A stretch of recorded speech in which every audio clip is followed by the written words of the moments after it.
Improve করেছে, ভালো কথা বললেন। এবং আমি এক্স এমপি অর্জুন সিং আমরা মিট করলাম।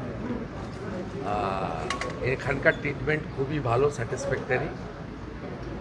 আর অভিজিৎবাবু নিজেও আমাকে বললেন যে তিনি 60%, মানে ওনার একটা ক্যালকুলেশন যে উনি অনেকটা ইমপ্রুভ করেছেন, ভালো কথা বললেন।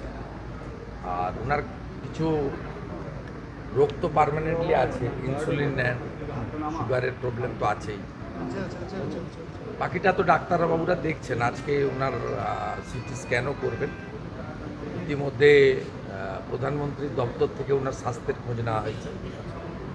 আর ওম বিড়লা লোকসভার স্পিকার, তিনি ওনার ভাইপোর সঙ্গেও ফোনে কথা বলেছেন। আমরা পুরো নজর রেখেছি।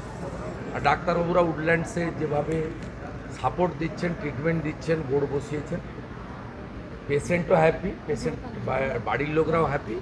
আমরা যারা ওনার শুভানুধ্যায়ী, তা আমরাও ইনিশিয়ালি হ্যাপি। বাকি 12:30টার সময় সিটি স্ক্যানের পরে যিনি ডক্টরবাবু হেড করছেন টিমে, তার সঙ্গে আমি কথা বলে নেব, বলে নিয়ে ফ্যামিলির কনসার্ন নিয়ে ফার্দার কোর্স অফ অ্যাকশান হবে। আমি আশা করব যে উনি কয়েক সপ্তাহ রেস্ট নিয়ে ঠিকঠাক হয়ে পার্লামেন্টের যে মনসুন সেশন তাতে জয়েন করতে পারবেন।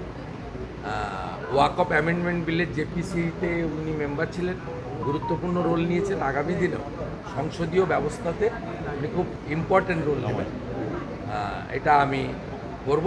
আর আমরা ভারতীয় সনাতনী, আমরা ভগবানের কাছে, মা কালীর কাছে প্রার্থনা করব ওনার দ্রুত আরোগ্য এবং সুস্থতা এবং স্বাভাবিক কাজকর্মে ফিরে আসে। দাদা